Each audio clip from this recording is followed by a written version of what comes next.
Hello, this is Tonka News, and today we have been given the incredible opportunity of interviewing Yeats VFX artist RCY. To start, um, would you like to introduce yourself so people who Um, don't know you will be able to get to know you now? yeah, sure. My name is RCY. My name is Ryan Young, and like RCY is my initials. And yeah, I do a lot of VFX work and media work and creative rollout direction. And I work with Yeet quite a bit, so it's good to How be here and such. how did you get started working as a visual artist, and what inspired you to pursue that career?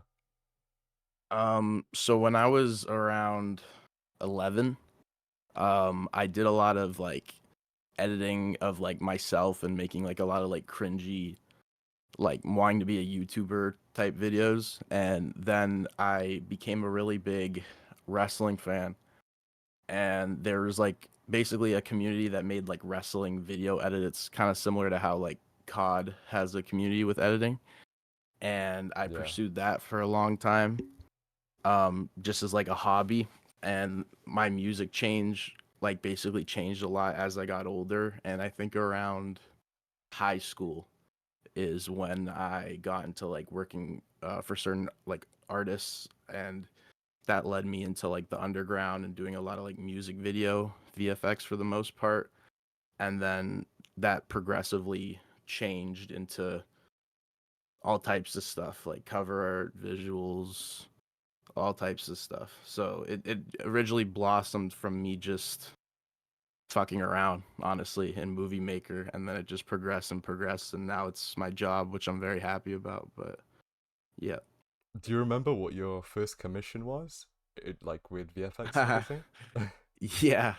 um that's funny, man. My first commission was I was actually on Twitter, and I didn't understand, like I listened to underground music and stuff, but that seemed like a ways away, and I just wanted to see if I could commission at that point. So I remember going on Twitter saying like, "Hey, like I got like I'm a video editor kind of thing."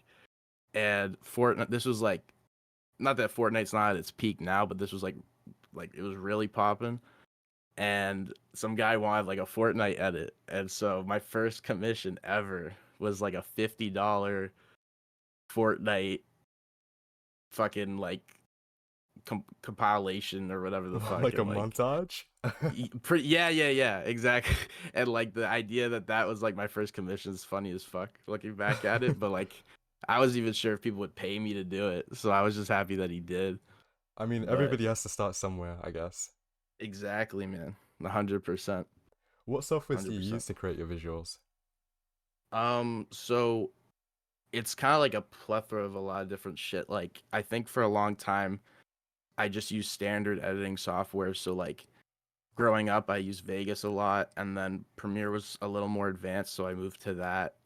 Adobe Premiere and like all the Adobe software, so like Illustrator, Photoshop, After Effects. But as far as like the AI work I do, um, it's like a mix of a lot of different things. It could be stable diffusion, comfy UI. Um, man, it's a lot of different stuff. Some stuff that I made myself that like I can't even put a name on it necessarily because it's like I like coded it and made it.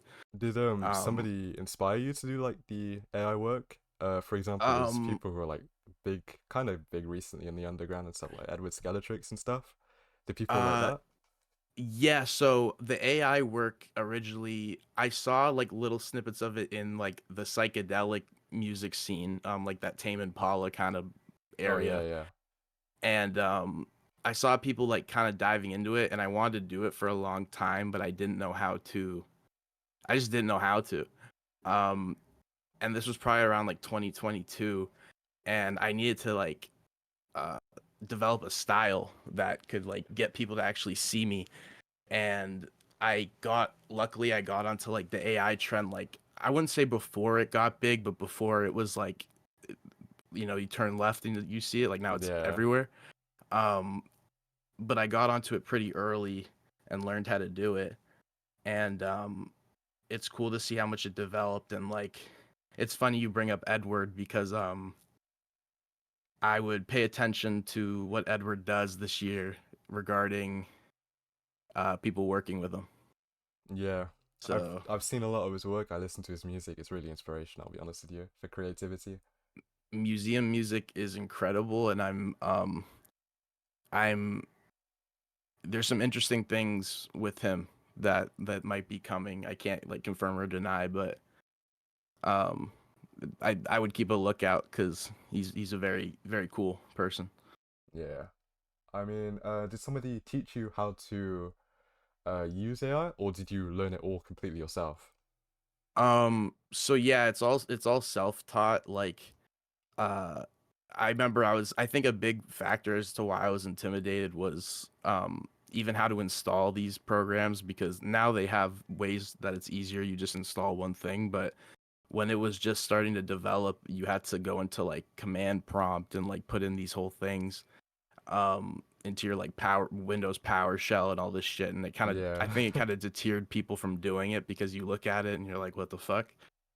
Um but for me, I just I remember I had a series of events where I was like really questioning my art style and like if I had anything that was proprietary or people could really like resonate with it. So I just did it, and it kind of just it once I started making work like that, people really caught on to it, I feel.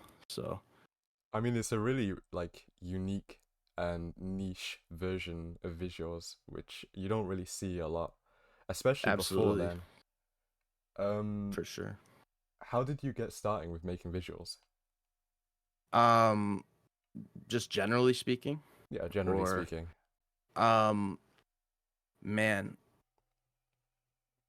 when you say visuals, do you mean for artists or do you mean like just flat out? Yeah, flat out like just visuals. Okay. Um, I think kind of similar to before, like it was just like a plethora of like seeing other people doing editing, and then I had a friend that made a lot of wrestling edits, and I kind of just like clinged on to him, and he gave me a lot of tips and stuff like that. But for the most part, like anything that people associate with me now, or like my style or whatever you want to call it, like that was all self-taught. But like the basics of like just sequencing, cutting, all that like really basic boring shit, like my friend definitely helped me with that. Would you say you're mostly self-taught other than that though? Yeah, no, for sure. Like I'm not really looking at tutorials. I think a lot of the stuff I did was like just fucking around until something happened, and I'm like, okay, I'll do whatever I just did again. Yeah, I really guess that's like the way to start your own wave in VFX or just generally in anything creative wise. For sure. Absolutely. Other than Yeet, what other artists have you worked for in your career? So I kind of came up the first real underground artist that I worked a lot with was a guy named Cyber, Yeah. and he's part of this, or it's not a collective anymore, but he was part of a collective called Anti World. And um I don't really know when their peak was, but they were, Cyber's still making stuff and he's still making like great stuff. I have a good relationship with him. Mm-hmm. Um, but I was working with him a lot, and I really liked his music. And it felt like he didn't really get his flowers yet, and still hasn't in a lot of respects. Um, but it's funny because I actually found Yeet through them because there happened to be a tape that this guy who was part of Anti World named Win32 made, Yeah. and Yeet happened to be on one of the songs that Cyber was on. So it was interesting to see that. But it's a really, I don't even know if it's still out. Like I have no idea. But that's how like I wasn't into Yeet yet, but that's how like I found out who he was. How long ago did you find out? Just Oh wondering. man. Well, getting into listening to him was a whole different thing, but seeing his name, it must have been like 2021, 2020-ish, like somewhere around that time. Maybe like late 2020, I'd assume. It was like pre-pandemic. That's still So, pretty cool. That's really early, Yeet wise. yeah. Well, I never would have thought. I didn't really think anything of it at the time. I was just like, oh, some guy named Yeats on this. Like I didn't really, And obviously he sounded a whole lot different than he does now. Yeah, it's But completely evolved in for such a sure. short amount of time, for the better as well. Absolutely. What do you think is the most challenging part of working in the music industry as a visual artist? And do you have any tips for visual artists who are up and coming? Yeah, the most difficult part is probably justifying your worth to people you work for. And that doesn't necessarily mean like people you work for long term, but more so like if you don't have any sort of motion or Yeah, a lot of people, it's getting work for people or getting placements of some sort. That's not necessarily easy, but that's one thing. To actually get paid and people value you for the work is like a whole different thing. And um as a visual artist, as like I've seen with people I've worked with, it gets really easy to kind of lowball yourself or kind of not charge nearly what you should be charging. And the one thing that's hard is a lot of producers luckily now have gone to a point where they're asking for more money, which they should. yeah, And it's still, a lot of them still eat shit, but like it's in a better place where now like people have their rates and stuff where a lot of visual artists are doing free work just for the chance. And I'm not saying producers don't either, but I feel like with producers, it is it's less frowned upon to charge, where it's like charge for beats, whereas with visuals people don't really know the effort that goes in, and it's still kind of an I don't know if slept on is the right word, but kind of misunderstood line of work. Um, yeah, definitely. so yeah, the only tips I would give is like definitely do free work and definitely like even if it's not going to be placed or have a certain like outcome necessarily, like these artists need to see what you could even do before they'd even consider paying you to do something. Um, so DM work, work with people surrounding that artist. So if there's an artist you really want to work with, look at who they follow and try your best to work with the people they follow, because then if you end up on their feed, then your name starts ringing in their ear more and more, and that's always good. Just little stuff like that, like try to become so in their face that they can't help but notice you, and then eventually uh, that'll pay off. But you definitely have to. I'd say there was a solid year and a bit where like I was lucky to even get money from commissions. The first year I was doing this stuff. Did you have So, to create a like large portfolio using free work before you were able to get your um, first real commission? uh, yeah, definitely like 1,000% had to do a lot of free work, and like I basically had to have something where it seemed worth it, and like it could be a portfolio or something, but I'd say for the most part it was working with certain artists doing free work, and then it's really hard to drop a bomb on an artist you've done free work for a long time and go like, hey, I charge this now, because some of them take it the wrong way. Yeah. um so sometimes you have to go to a new artist and say, hey, this is what I charge, and kind of not speak about who you've worked with before, because then if they find out it was free work, they're gonna um but yeah, like there's definitely been, not on my end, but bridges that have been burned because suddenly I'm trying to charge my value and people are like, hey, what the fuck, man? But at the end of the day, like that's kind of the difference I was making, like, or distinguishing, is like people will hope for a producer eventually to be able to charge for his beats, where like sometimes with visual artists, they if you're only editing and not like filming or Yeah. shooting, they just don't take you seriously.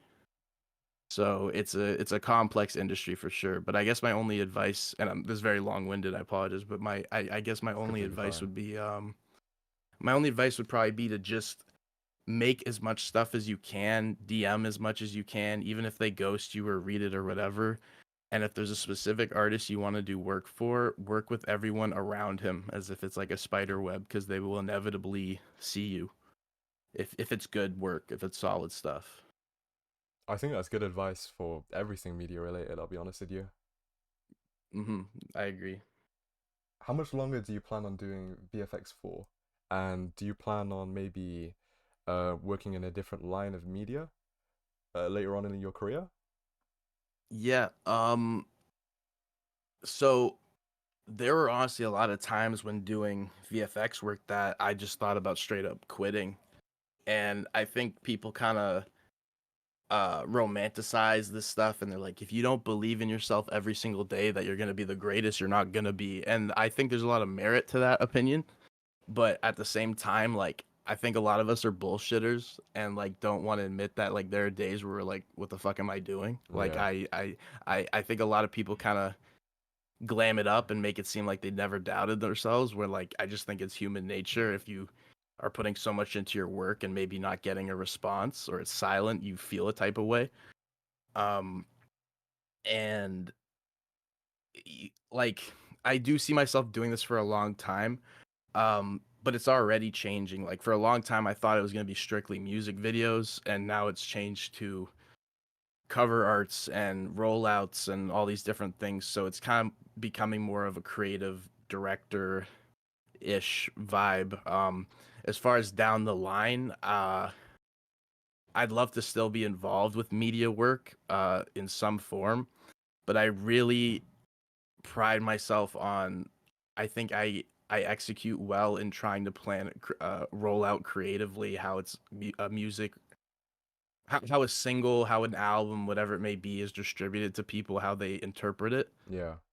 And any way I can be more hands on with that, with a handful of artists, and like really dive in and help them as opposed to like any artist, um i'm I'm all for. But I think more so like maybe different genres and stuff of music for the most part.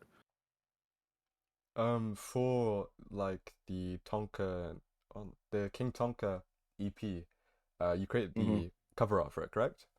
Yep. And before that, did you listen to the two songs off of the EP in order to maybe encapsulate a vision before you created the cover art? um so I think I listened to King Tonka. I don't think I listened to the Dawn stuff. Yeah, I don't think I had a I it's not that I wasn't close with them at the time, but it was more so like Yeat's always been very discreet and like smart, yeah. and they don't, let just anybody get a hold of stuff. So I definitely respect like why they went about it a certain way.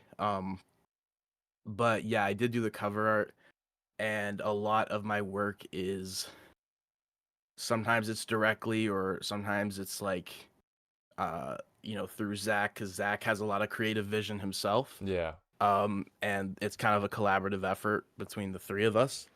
Um, and yeah, sometimes it's very elaborate and sometimes it's very simple. And when it came to that, sometimes you just listen to something and he knows exactly what he wants.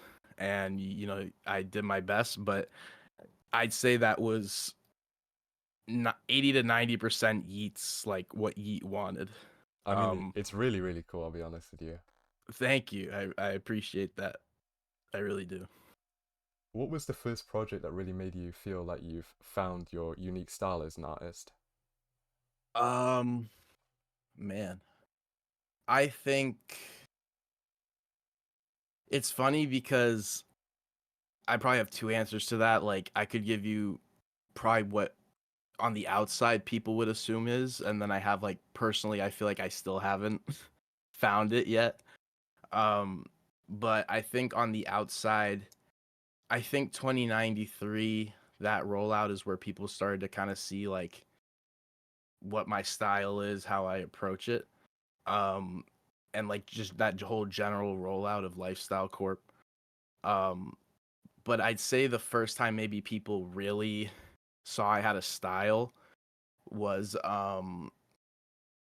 hmm, I'd say I was doing a lot of AI VFX work in music videos for a guy named Yunk Yeah, that I'm pretty close to. And um that was the first time I would like incorporate certain visuals that I hadn't really seen around. And if you look at those now, they might be slightly dated in the sense of like you might see stuff like that a lot now, but for the time it came out, it was pretty like unseen, at least in the underground.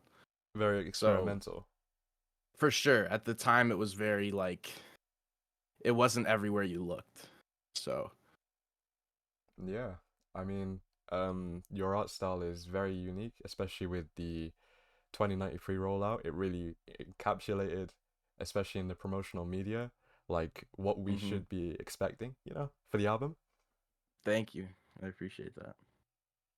What's the biggest concert you've done VFX work for?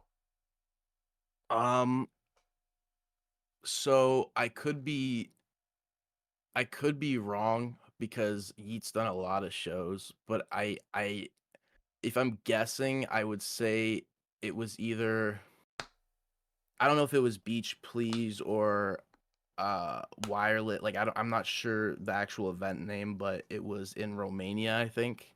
Beach Please. Yeah, Um, there was about like was it? Yeah. yeah, there was like 60K people there, I'm pretty sure. Yeah, that was I think I'm only guessing that based on like the drone shots of the crowd. Makes you like want to puke when it's your work knowing how Yeah, it's how pretty many people there crazy. are. Um just off the top of my head, I'd assume that's the most, but there's a chance that some Rolling Louds like I have no idea, but that's just my guess is the Romania show. How would you say the Romania show differentiates from the ordinary shows which you've done VFX work for? Um there's one cool thing about that show is because there's definitely the crowd's always interactive, especially with Yeet for the most part. But with that show, like knowing his background, Yeah, I think they were especially excited. Um, and there were little things like when it came to the interludes with the Lifestyle Corp mascot and stuff, like there'd be a glitch and everyone had their cameras out, so the glitch would reflect on their phone in the crowd. And you see all these screens glitch and it kind of looks like it's part of the show and like little stuff like that. Seeing my altered voice like echo throughout that many people, stuff like that is like wait, that was your voice doing it in that uh little clip? so so those so a lot of people, some people don't know, but the Lifestyle Corp guy, whether it's the voicing, the movement, like that's me for the most part. That's really, And really it's cool. yeah, so it's all digitally altered and like I do a lot of post work. Um and yeah, like I will say that now. It was something I tried not to like say a lot at first to kind of suspend like people's curiosity. Yeah. But yeah, like I have every voice line and every script and stuff that we all collaborated on, and like knowing you said certain things in your room and then seeing it's very surreal. Yeah. You know what I mean? Um Sometimes you cringe a little bit, not because it's not cool but because it's you, and like I hate hearing my own voice sometimes, so it's like, oh, it's only 60,000 people, like it's like kind of scary, but he's a fucking superstar and he's doing bigger shows year by year, so I feel like I'm getting used to it now. I think either So way, I personally would be proud if 60,000 people were seeing my work, at once, oh and yeah, the way you've yeah, I'm like definitely incorporated it and proud. everything. It's just surreal. It's hard Yeah, to believe sometimes. So I understand. Do you ever take fan feedback into account when you're creating your visuals, or do you prefer to uh stick to your own vision? So a little bit of both. Like I think something to factor in for sure is like I worked with Yeet because I saw his music and I was a fan. Mm-hmm. So fan feedback's definitely important because and I'm sure Zach and Yeet also they always have their eye on the ball with that kind of stuff. So Yeah, I think a big reason why people like Yeet a lot is because he feeds his fans. And he cares about what they want. yeah, He's especially always recently. gonna, for sure, he's always gonna do his own thing and like express himself the way he wants, but it's clear that he values his fans. And I think if I didn't have some sort of likeness to that with my work, that it would just be neglecting the point. um but yeah, I definitely take fan feedback into account, but it's a multi-layered thing because I'm also still a fan sometimes. Yeah, So I know how people are thinking or how they're approaching certain stuff, but I try to stick to what I think would be cool based on stuff I've taken a chance on doing and people have responded well to. yeah. So, yeah, I mean, it's always good to take advice from the fans instead of people who are consuming your stuff, you know? absolutely. 100%. On average, how much time do you spend making these visuals? Oh man. It's interesting. So I don't like, and I think a lot of editors, producers, whatever maybe could relate to this, but like I do not have a schedule by any means. It kind of just Yeah. and some people are able to work, like for an hour and then stop. Like I'm the kind of person where I could not work for 2 days and then I'll sit and I'll work for like, like 13 hours straight. Yeah. It's like very much in big bursts. Um, and I find I work better that way just because the ideas stay fresh. Whereas like if I sit on it for a day or two, it might not seem as interesting or as um, just generally fresh in my head as it was. Um, but man, I think I'm curious myself to know how much time I've spent on certain stuff. Definitely, I wouldn't say too much, but definitely like more than anyone probably could imagine. But I think that's a mutual thing for like anyone, especially in my circles, like the artists and creatives I work with who are so talented. Like they never look at the clock, and the only reason they do is so just so they know, like we're 100% committed to it. So It's especially like when you're trying to perfect your work as well. absolutely, because you're trying everything you do has to be better than the last thing, and it has to be eye catching, and um, we're also really hypercritical of ourselves as like creative people. So it's a complicated thing, but yeah, like I think that's always been something I've dealt with is like trying to schedule certain stuff, but it's hard to schedule creativity because then it feels less pure. Do you ever get like creative block? Oh man. So I definitely do. Um but no matter what, like I just keep making stuff even if I think it's like pure dog shit. Yeah. I like because there's times where it happens. But I'll keep making stuff because sometimes what you think is absolutely terrible, someone thinks is your best stuff you've ever made. Yeah. So I try to get a second opinion on things I'm really not sure about. There's definitely a lot of work I've done that has never seen the light of day because I just would never show anyone it. But I'm sure there's certain things if people saw, they'd go, "Wow, that's great." And then there's even things I like that I think are gonna be received well and do really well, and definitely didn't. So like, I it varies completely. But there's definitely stuff where I have a block, and like I just try to do it anyway because if you have a big commission or something with a lot of responsibility behind it, sometimes there's not enough time or luxury to have a block. So you kind of just have to, make a process out of it and do the best you can. And it's a creative block is inevitable, but it's something that um, I think we all try to work through. And like you, I think over time you learn how to work through it better. Yeah, I guess so. It just really depends on how you approach it maybe as well. For sure. How do you maintain your artistic integrity when working with commercial clients or mainstream artists? Um, so I think it's changed a lot over time. Um, I think at first it was kind of, and I think a lot of artists deal with this. You're kind of just hoping to get some sort of traction by any means necessary. Um, and at first it's, you might feel disposable, like we need this logo, we need this thing, and it's not style driven at all. So you're kind of just very replaceable. So you do have to eat a lot of shit in that respect. But I think as you get more credit, as bigger artists work with you, as you do more impactful stuff, you get more creative say.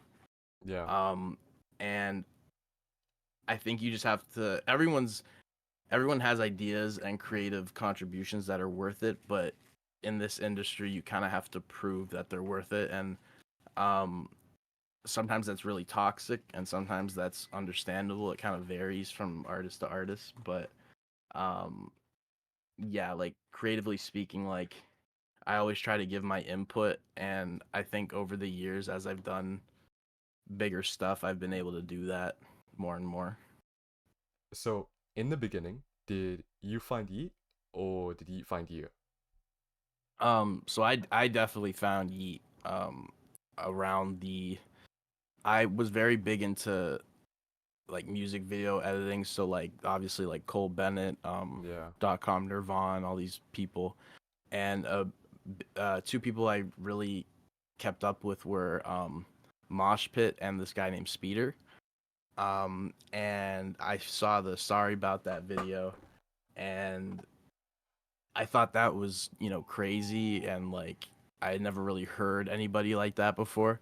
Mm-hmm. Um, and so I think around, man, like I knew who he was because I had seen his name way earlier, but I just never put two and two together.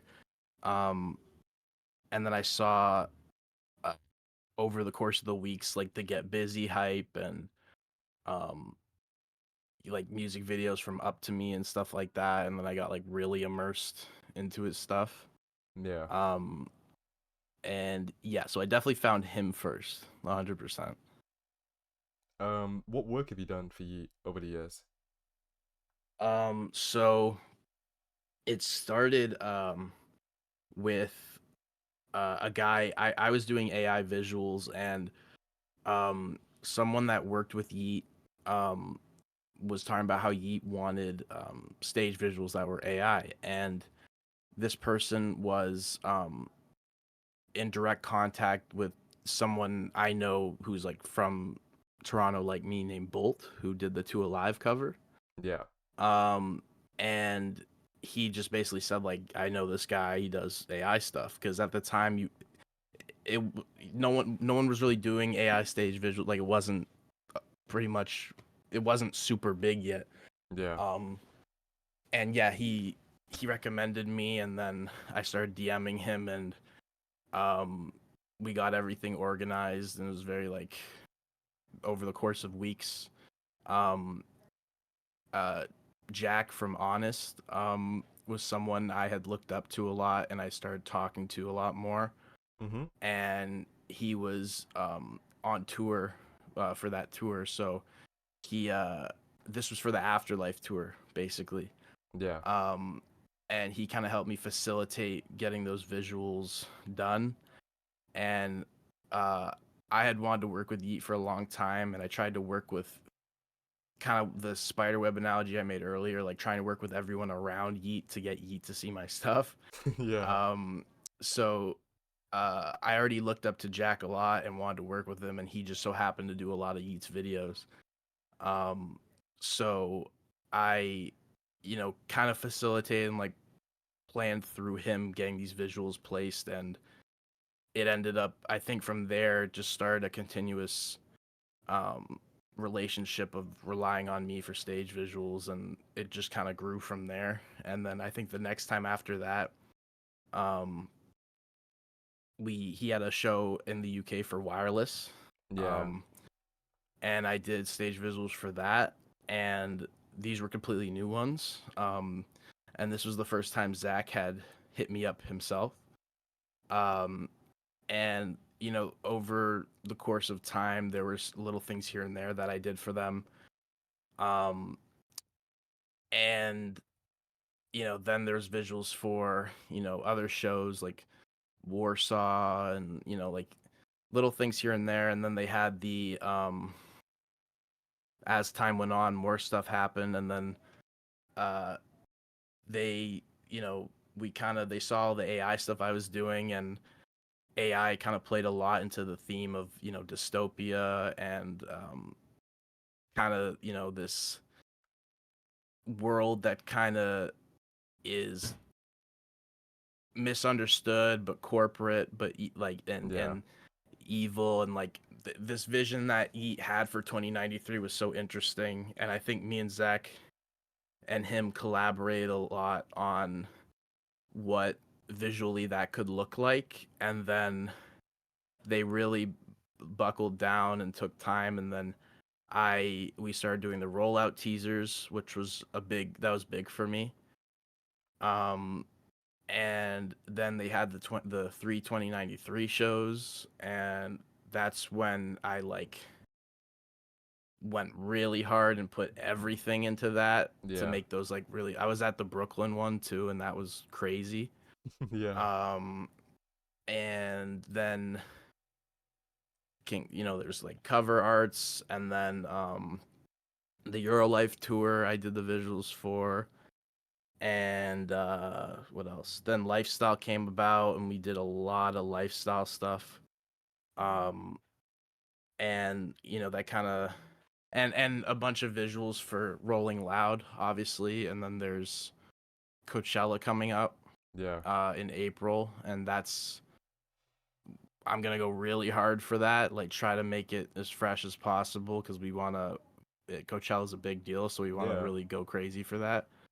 Um, and yeah, so a lot of work. The relationship got a lot better over time. Rolling Loud was really fun because I got to collaborate in person, and that helped a lot. Um, and yeah, stuff like just a ton of work with Yeet, and like very grateful for it because they don't just let anybody in because sometimes too many cooks is it's not good.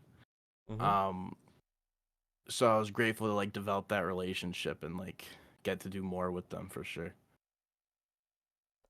Do you start with a concept or an idea, or do you let the music guide the visuals mainly? Um, so when I make the visuals, I am always listening to him when I do it. Like Mm-hmm. specifically, any artist I'm working with, if they need visuals, I'm listening to their music as reference in the background. Um, whether that's released music, unreleased music, like whatever it may be, just to get an idea. Um, and yeah, like I had my own style for the Afterlife tour, and each shows are always so like fun and hectic and shit, and like I think they really fucked with the fact that um it's cool for people to like stage visuals and think like, oh, they're cool or they're good or they're hard. Yeah. But if you have people saying like these are sick, and then you have people saying like, oh, like I was on acid and I almost puked, like shit like that kind of stuff shows it's impactful, and I think that's what's most important because making something cool or pretty sick is like very you see that all the time. Yeah. Um and I think that's why like 2093 was really polarizing is cuz I felt like everyone was talking about it, especially with the AI stuff. Like you either had people who absolutely loved that shit or absolutely hated that shit, but no one was like indifferent. Like no one said nothing. Yeah. Um and that was, the point. Like the more conversations you have about something, the more impactful it is. And I feel like a lot of artists have stage visuals and they're cool, but you could take it or leave it. Like it doesn't make or break the show. And I'm not saying mine do, but I feel like I am put in a space with, especially with Yeet and Zach, where like they let me do what I want to do, and they'll obviously always give their input and collaborate with me. Um, but I think they trust me, and I try to make it very interactive to the show as opposed to just like regular like VFX, VHS, like the typical shit you Yeah. see at like underground shows because I feel like that could be there or not be there and you're kind of indifferent. So, In my opinion, I'd say that your visuals in like concerts and stuff, they make it much more unique. mm, Say you really don't really see anybody else with visuals similar to you or anything, or something interactive like with the things where you had to put your flashlights in the air and stuff like that. You don't really see that a mm-hmm, lot for any artist, for mainstream or sure. underground or anything. So I think that is a really good thing, you know? No, I appreciate that. And a lot of those like ideas, like even though I help execute them, like a lot of those ideas are Yeats themselves and shit like that. So, um, I think the thing that's important is like I won't name anybody, but like a lot of artists will come out and they'll use stock footage or like they don't care about that kind of shit. and that's completely fine. But when you have an artist like Yeet who understands how much that can add to a show, Mm-hmm. um, it's very helpful because you don't have to explain a lot.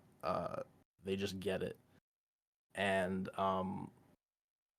I think a lot of creatives could be put in a similar position where they could do something that adds to a show so much, and sometimes artists do it, but there's a lot of artists now, for better or for worse, like just don't care. um and I think, that's why you see Rolling Louds where people have visuals, but like maybe they've had the same visual for like 5 years, and Yeah. it's like a loop of like something. And they can talk all day about how something doesn't matter, but if you never find out if it matters, you never find out. So, I think, uh, sometimes it could add a lot to a show, like especially with the Brooklyn show for 2093 or LA or the Rolling Loud one with the stage setup. Like it completely changes the way you take the performance, if actually like cared about. And so yeah, like I think it's pretty important for sure. So, Is it possible for you to show like a little preview of the process of making visuals, maybe in one of your softwares? um, so I can probably send you pictures or something like that, Okay. of like some of the displays I have and stuff like that without like revealing too much. Okay. I'll But just I'll just pop that onto the screen right now then. Okay. yeah, yeah, for sure, no worries. All right. Over the years, how has your interactions with Eats fans been? So it's actually been great. I think it's kind of funny because um I think his fans are always really good to me, because he does have a really uh his fan base definitely really cares about the music, Yeah. and like his creative output. And I think if Yeet fucks with something, it gives them kind of incentive to see why he might fuck with it.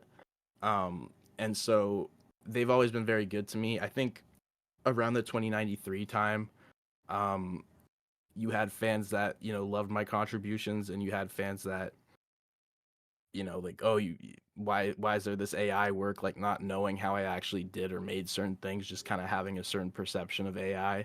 Yeah. And like, go hire a real artist, like all that typical shit. Like people making Reddit threads and shit, which is like so funny.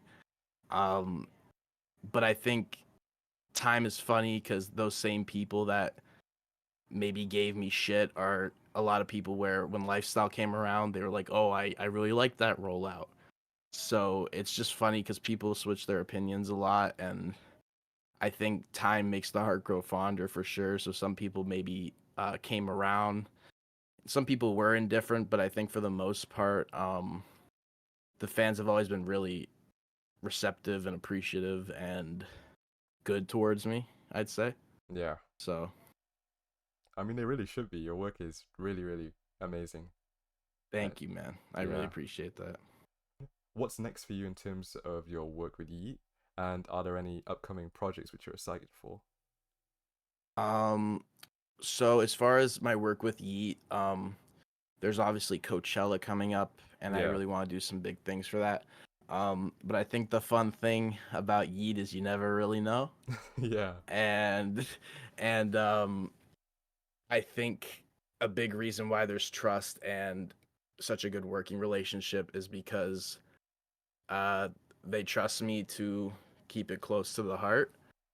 Mm-hmm. And I I guess to put it in the best way I can is there's always something cooking up in the background. Um, and I think I think no matter what, when and if he chooses, Yeet will feed his fans.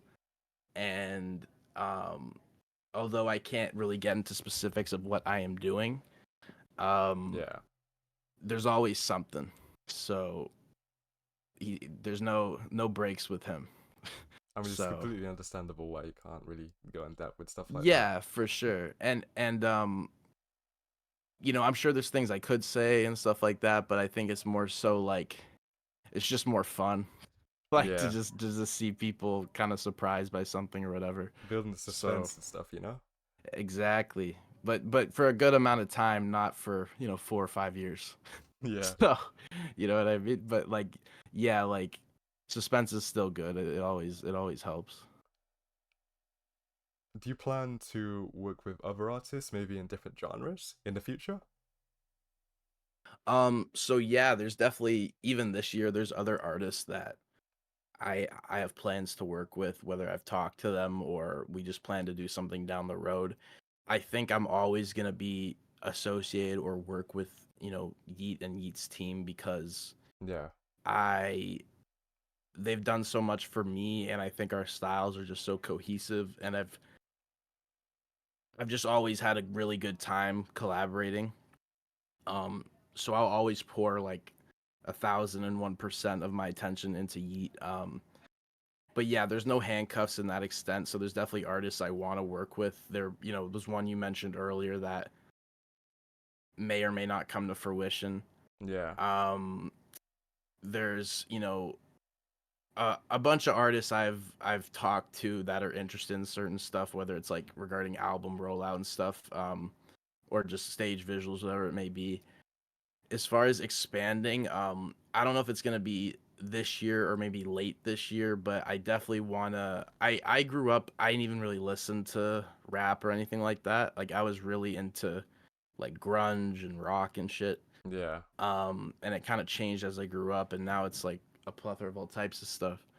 Um, but I would love to work with like the guy who got me into this shit. So like Kanye, obviously, I'd love to work with. Um, as far as genres go, like I really want to do grunge stuff. So like, um, there's a lot of new grunge artists that are great. Psychedelic stuff, I think I could add a lot to that. yeah. That'd be really cool. I'll be Um, honest with you, especially with your unique Thank you. style. I appreciate that. I'd love to do some stuff for EDM raves because I feel like a big inspiration behind the interactive visuals for each shows are those like EDM Yeah, raves with those huge ass screens.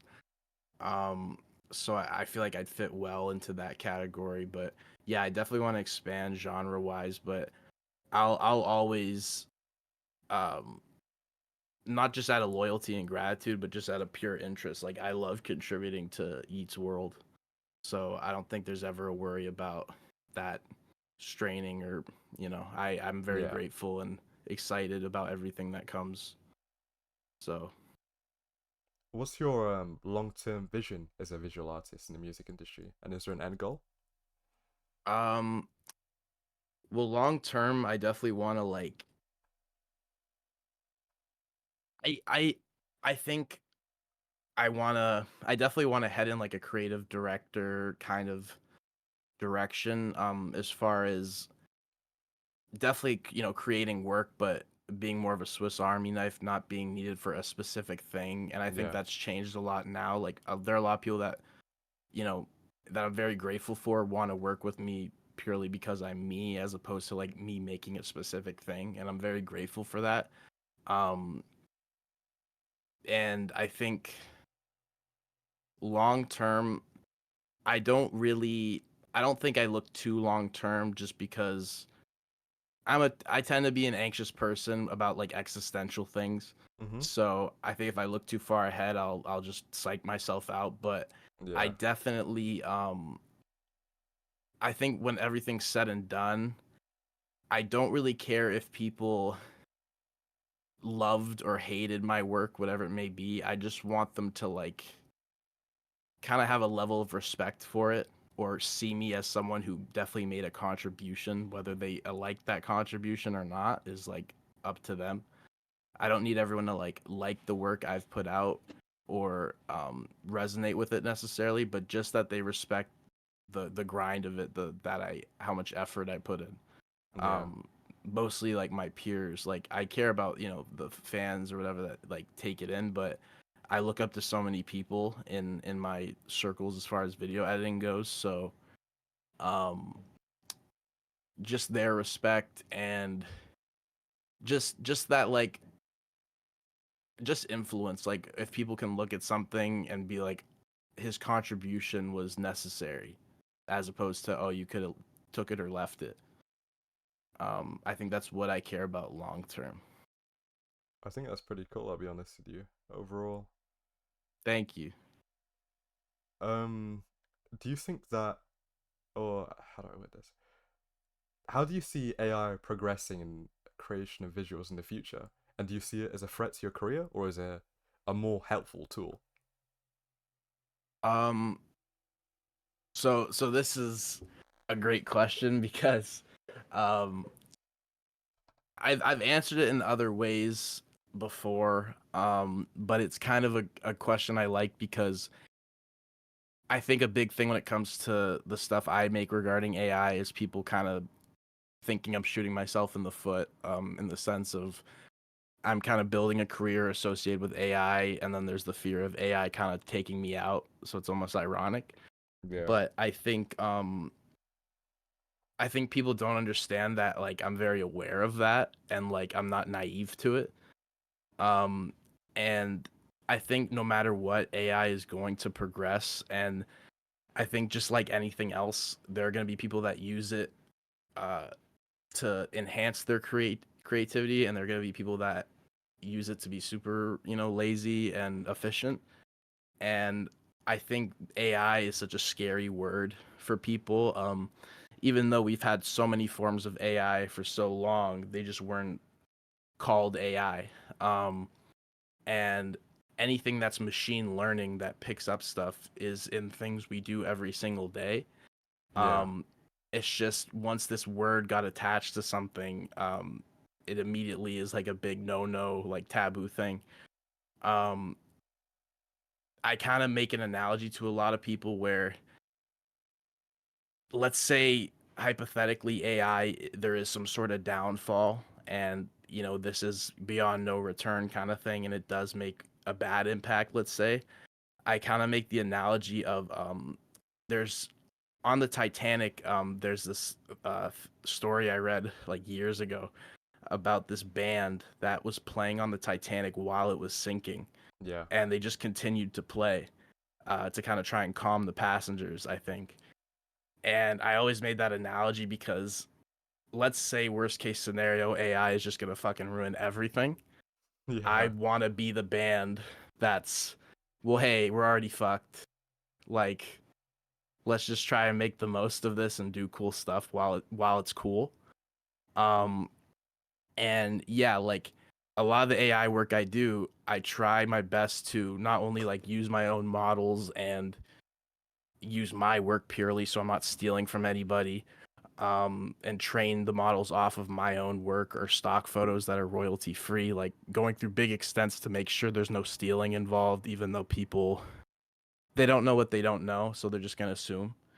Um, but yeah, like back to the analogy, like I try my best to work with that, and I think it's so inevitable. And it's funny because the most creative people I know that make the craziest stuff Yeah. have been super supportive of me, and they respect my work. And it would be people you wouldn't think would say that, and then the people that give me the most shit don't have any sort of artwork or anything like that, which is like, to each their own. But it's just ironic because the people you think would be the most mad about something about that are the people that tend to understand it.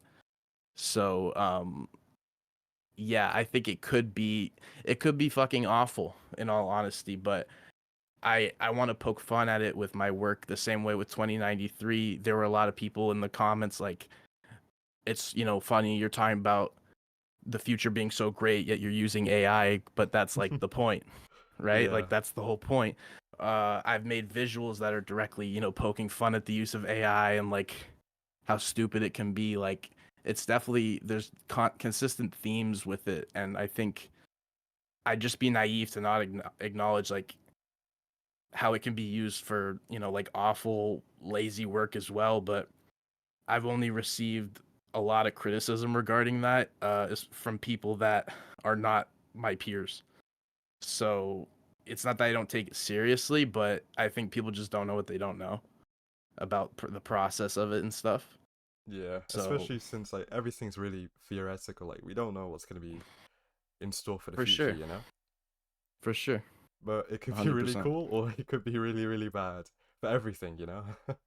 Definitely. I think it's a double-edged thing because I think a lot of people are scared of their work getting replaced, but I think it could end up in a lot of different ways. Like I think there might be, like a lot of laws passed regarding it Mm-hmm. as far as what you can and can't do, but I think also like the same way people feel like their artwork is um being taken and stuff, I think there's also, and this is an optimistic outlook and I can acknowledge that, but there's also the idea of like art that's made by a human could go up in value for the pure fact that like, oh, there's so much AI art, there's rarely humans making the art, and that might increase in value just based off people valuing the fact that a human did it. Yeah. So, and as far as like it's even a deeper rabbit hole, but people talk about jobs being replaced, but I feel like no matter what, um those jobs will be replaced, but I feel like it more so they'll be allocated to new jobs that aren't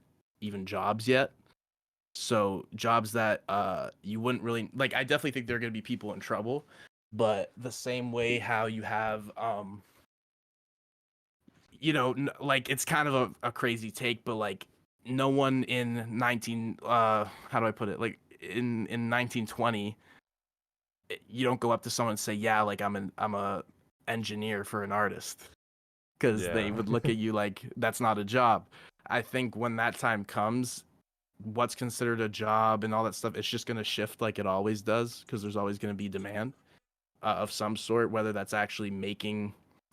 Because it's ironic, I get paid and do very well and to be creatively expressive through AI models that I make, but I had to make the models, so like at the end of the day, there are things that I get paid for to do that weren't even a thing a couple of years ago. So I think it's always relative. It's always going to change and shift. And I think as many jobs will be taken, a lot of new jobs will come too. Yeah. So I mean, yeah, as time goes, there's gonna be completely new things whenever we for evolve sure. as a society and everything, you know? Mm-hmm.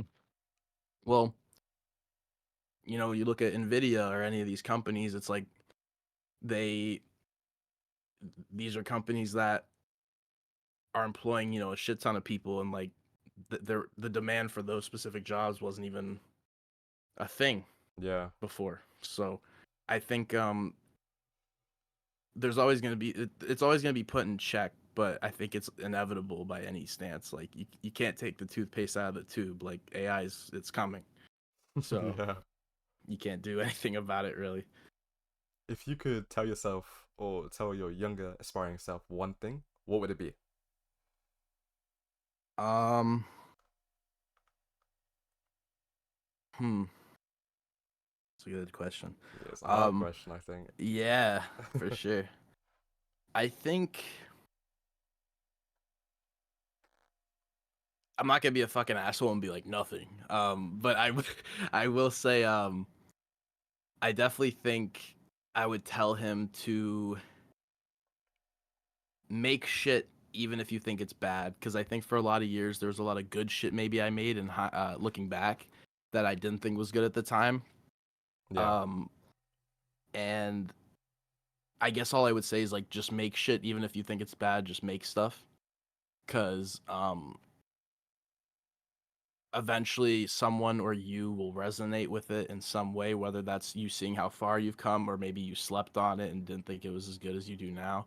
Yeah. But just make stuff no matter what, because like I said, there were so many times I wanted to quit and then something came up and it rejuvenated me, and I didn't quit because I lost passion, but like it can be a rough industry and people, you really have to prove yourself. Um so yeah, I guess I would, if I was talking to my younger self, I'd just tell him to get a better haircut and just fucking just keep making stuff, honestly. All right, to conclude our interview, I would like to ask you one more question, uh, Yep. which is, what is your message to the world? Um, hmm. I guess my message to the world would be just do the best you can with whatever you love, and the best is relative, and sometimes your best will not be as good objectively as someone else's best, but we're all given our own like cards, and I don't think anybody will ever understand what you go through individually. So just play the hand you're dealt and like do your best. And I think the most important thing is like subscribe and comment and follow Tonka News. I think that's like the most crucial thing you can do long term for your health. So I mean, I really appreciate the shout yeah, out. of course, of course. It's been amazing to speaking with you, and it's amazing that you've given us this opportunity to interview you. You know, Absolutely, man. I appreciate it. It means a lot to me too. you know.